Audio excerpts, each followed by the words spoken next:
നമസ്കാരം. കണ്ണൂർ എല്ലാ പ്രിയപ്പെട്ട പ്രേക്ഷകരും കണ്ടുകൊണ്ടിരിക്കുന്നു നേരിട്ടുള്ള സംപ്രേഷണമാണ്, തത്സമയ സംപ്രേഷണമാണ്. കഴിഞ്ഞ ഇന്നേക്ക് 5ാമത്തെ ദിവസത്തിലൂടെ കടന്നുപോയിക്കൊണ്ടിരിക്കുകയാണ് കണ്ണൂർ റവന്യൂ ജില്ലാ സ്കൂൾ കലോത്സവം. അതിൻ്റെ അവസാന നിമിഷത്തിലേക്ക് കടന്നു നിൽക്കുമ്പോൾ 16 വേദികളിലായിട്ട് തുടക്കം കുറിച്ച പരിപാടികൾ ഇപ്പോൾ അങ്ങനെ വേദി കുറഞ്ഞു പോയിക്കൊണ്ടിരിക്കുകയാണ്. അവസാന നിമിഷം എത്തുമ്പോൾ ഏത് വിദ്യാലയത്തിനായിരിക്കും ഏറ്റവും കൂടുതൽ പോയിന്റ് നേടുക എന്നുള്ളത് ഇങ്ങനെ അത് നമ്മളിപ്പം പറയുന്നില്ല, അതൊക്കെ കണക്കൂട്ടിക്കൊണ്ടിരിക്കുകയാണ്. അതിൻ്റെ കാര്യങ്ങളൊക്കെ നമുക്ക് ആധികാരികമായിട്ട് അവസാനം നമുക്ക് അറിഞ്ഞിരിക്കും. അപ്പോൾ എന്തായാലും നമ്മുടെ കൗമാരപ്രായക്കാരുടെ രസകരമായിട്ടുള്ള അഭിനയത്തിൻ്റെ വ്യത്യസ്ത ഭാവങ്ങൾ മിന്നി മറയുന്ന സമയങ്ങളിലൂടെയാണ് പയ്യന്നൂർ സ്വാതന്ത്ര്യ സമരത്തിന് സാക്ഷ്യം വഹിച്ച പയ്യന്നൂർ, ദൈവികപരമായിട്ട് നമ്മുടെ പവിത്ര മോതിരത്തിൻ്റെ പയ്യന്നൂർ, അങ്ങനെ ഒരുപാട് പ്രത്യേകതയുള്ള പയ്യന്നൂരിൻ്റെ മണ്ണിലാണ് 7 വർഷങ്ങൾക്ക് ശേഷം വീണ്ടും ഒരു കലോത്സവം എത്തിയിരിക്കുന്നതിൻ്റെ അവസാന നിമിഷത്തേക്ക് കടന്നുകൊണ്ടിരിക്കുമ്പോൾ ഇപ്പോൾ കണ്ണൂർ വിഷൻ്റെ സ്റ്റുഡിയോയിൽ തത്സമയത്തിരിക്കും നമ്മുടെ, ഞാൻ ചോദിച്ചു എന്താണ് പേരെന്ന് ചോദിച്ചു. അപ്പോൾ പേര് പറഞ്ഞു. പിന്നെ എനിക്ക് പെട്ടെന്ന് ആ പേര് മറന്നു. ഞാൻ ചോദിച്ചു മോളെ എന്താ പേര്, പറഞ്ഞു വാഗ്ദാനം. ഞാൻ പറഞ്ഞു എന്താണ് വാഗ്ദാനം എന്നുള്ള വാക്ക് മനസ്സിൽ വിചാരിച്ചാൽ മതി, അതിൻ്റെ ദാനം ഒഴിവാക്കി കഴിഞ്ഞാൽ വാഗ്ദ, അതാണ് എൻ്റെ പേര് എന്ന് പറഞ്ഞു. ഞാൻ നല്ല പേര്, അടിപൊളി പേരാണ്. അപ്പോൾ വാഗ്ദയാണ്, വടക്കുംപാടാണ് വാഗ്ദ താമസിക്കുന്നത്. അപ്പോൾ നമുക്ക് വാഗ്ദയെ കണ്ണൂർ വിഷൻ്റെ ഈ തത്സമയ സംപ്രേഷണത്തിലേക്ക് സ്വാഗതം ചെയ്യാം. നമസ്കാരം വാഗ്ദ. വാഗ്ദ വടക്കുംപാട് എവിടെയാണ് സ്ഥലം കറക്റ്റ്? വടക്കുംപാട് പിണറായിക്കടുത്ത്. പിണറായിയുടെ തൊട്ടടുത്ത് വാഗ്ദ. ഓക്കെ, വാഗ്ദയുടെ കൂടെ ഇരിക്കുന്നതാരാ?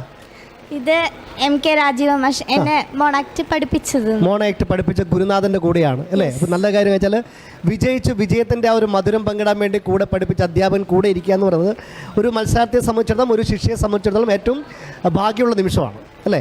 ഇനി പറയാം വാഗ്ദ, എങ്ങനെയുണ്ട്? പഠനമൊക്കെ നന്നായിട്ട് പോയിക്കൊണ്ടിരിക്കുന്നു. പഠനത്തിനിടയിൽ മോണാക്റ്റും കൂടി. ഈ ആക്ടിങ് മുന്നേ ഇഷ്ടമായിരുന്നോ? ഇഷ്ടമായിരുന്നു.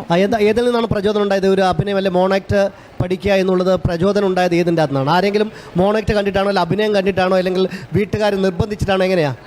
കലോത്സവങ്ങളിലൊക്കെ പോകുമ്പോൾ അവിടെ കാണും മോണാക്ട് കളിക്കുന്നത്. അപ്പോൾ അത് കണ്ടപ്പോൾ എനിക്കും കളിക്കണമെന്ന് തോന്നി. അല്ല, കലോത്സവത്തിൽ ഒരുപാട് പരിപാടി ഉണ്ടാവല്ലോ, എന്തുകൊണ്ട് മോണാക്ടിനോട് മാത്രം ഇഷ്ടം തോന്നിയത്? അത് അഭിനയത്തിന് പെട്ടെന്ന് ഭാവം മാറുന്നതും ആ ഒരു ഐറ്റത്തോടെ എന്തോ ഒരു പ്രത്യേക ഇഷ്ടം എനിക്ക് തോന്നി. അതായത് നമ്മളൊരു മോണാക്ട് എത്ര 10 മിനിറ്റ് ആണോ ടൈം? 5 മിനിറ്റ് ആണ്. ഓക്കെ, ഈ 5 മിനിറ്റിടയിൽ നമുക്ക് ഒരുപാട് കഥാപാത്രങ്ങൾ ചെയ്യാൻ പറ്റുന്ന വേറൊരു കലയില്ല. അതുകൊണ്ടാണ് ഈ മോണാക്ട് ഏറ്റവും വലിയ. കാരണം വൃദ്ധനായിട്ടും മകളായിട്ടും പിന്നെ യാചകനായിട്ടും രാജാവായിട്ടും ഒക്കെ അഭിനയിക്കാൻ വേണ്ടി പറ്റുന്ന ഒരു സംഭവമാണ്. അത് വേഷം മാറ്റം ഇല്ലാതെ ചെയ്യാൻ വേണ്ടി പറ്റുന്ന ഒരു സംഭവമാണ് മോണാക്ട്. അതാണ് സംഭവം.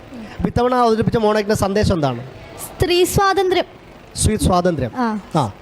അത് ഇപ്പം പിന്നെ ഓരോ വർഷം കഴിയുന്നതോറും സ്ത്രീ സ്വാതന്ത്ര്യത്തിന് പിന്നെ എന്താ പറയുക, വിലങ്ങ് കൂടുകയാണോ അല്ലെങ്കിൽ അതിന് സ്വാതന്ത്ര്യം കൂടുകയാണോ ഇപ്പോൾ ചെയ്യുന്നത്? ശരിക്കും മോളുടെ അഭിപ്രായത്തിൽ അങ്ങനെയെന്ന് അത് പറയാൻ അങ്ങനെയല്ല. നമ്മുടെ സ്ത്രീകള് എന്നും ഒരു പിൻപന്തിയിൽ എത്താത്ത രീതിയിൽ പുരുഷൻ സ്ത്രീ എന്ന വേർതിരില്ലാണ്ട് അല്ല. ഇപ്പം അതിന് ഏറ്റവും നമ്മൾ റേഷൻ കാർഡിലൊക്കെ നമ്മളിപ്പം പണ്ട് കുടുംബനാഥനായിരുന്നു, ഇപ്പം കുടുംബനാഥയാണ്. സ്ത്രീകൾക്കാണ് മുൻഗണന. റേഷൻ കാർഡിൻ്റെ അവകാശി വീട്ടമ്മയാണ് അല്ലേ? അപ്പോൾ അവിടെ സ്ത്രീകൾക്കാണ്. അപ്പോൾ നമ്മൾ പറയുന്നത് തന്നെ ഫസ്റ്റ് ലേഡീസ് ഫസ്റ്റ് നമ്മൾ പറയുന്നല്ലേ? ഓക്കെ, അപ്പം എത്ര ഇത് പിന്നെ മാഷ്ക്കൊന്നും അറിയാം. നമസ്കാരം മാഷ്. ഒരുപാട് മേഖലയിൽ ഒരുപാട് ആൾക്കാർ ഏകാഭിനയത്തിലൂടെ ഒരുപാട് ആൾക്കാരൊക്കെ പഠിപ്പിച്ചു കൊടുത്ത ഒരാളാണ് അല്ലേ? അങ്ങനെ ഒരു അധ്യാപകനാണ്. എത്ര വർഷമായിട്ട് ഈ മേഖലയിൽ? 30 വർഷത്തിലേറെയായി. നമ്മുടെ വാഗ്ദ എങ്ങനെ ഉണ്ടായിരുന്നു? പെട്ടെന്ന് തന്നെ വളരെ നന്നായിട്ട് അവതരിപ്പിച്ചിട്ടുണ്ട്. വളരെ വ്യത്യസ്തമായിട്ട് തന്നെ വിവിധ ഭാവങ്ങൾ പെട്ടെന്ന് മനസ്സിൽ തങ്ങിയിരിക്കുന്ന വിധം കുട്ടി അവതരിപ്പിച്ചിട്ടുണ്ട്. ഓക്കെ, നമ്മുടെ സ്കൂളിൻ്റെ പേര് പറഞ്ഞില്ല, സ്കൂൾ മാഷ പേര്? PC ഗുരുലാസം basic UP school, Vadakkumpad. Okay, അപ്പോൾ നമ്മൾ അവതരിപ്പിച്ച ഒരു ചെറിയൊരു പോർഷൻ ഒന്ന് അവതരിപ്പിക്കാമോ? റെഡി. ബ്രിട്ടീഷുകാർക്കെതിരെ പോരാടാൻ ഊരിപ്പിടിച്ച വാളുമായി ഞാൻ മുന്നേറുമ്പോൾ എന്റെ ഇടവും വലവും വേണ്ടത് നിങ്ങളാണ്. പെണ്ണുങ്ങൾ. പെണ്ണിന് നൃത്തം ചെയ്യാൻ കഴിയും. ആവശ്യമെങ്കിൽ ആ നൃത്തം ഒരു യുദ്ധക്കളമാക്കാനും കഴിയും. അതുകൊണ്ട് പോരൂ ധീരവനിതകളെ, ഈ രണഭൂമിയിൽ പുതിയ ചരിത്രം എഴുതാൻ. ഉമ്മ ശരിക്കും ഝാൻസി റാണി സൂപ്പർ. ഉമ്മ ഇനി അഭിനയിക്കണം. അടിപൊളി, സൂപ്പറായി. കാരണം മാഷ ഇത് പിന്നെ എന്തുകൊണ്ട് ഈ ഒരു മാഷ തന്നെ എഴുതിയുണ്ടാക്കിയാണത്? അല്ല, ഇത് എൻ്റെ ചെറിയച്ഛൻ്റെ പേര് ശരൺചന്ദ്രൻ. അദ്ദേഹമാണ് രചിച്ചത്.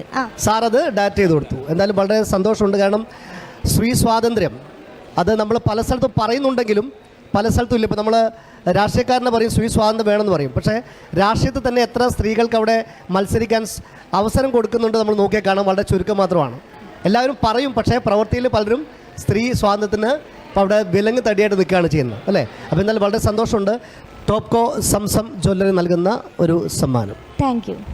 ഓക്കെ, അപ്പം കാണാം. സന്തോഷം മാഷേ, വളരെ സന്തോഷമുണ്ട്.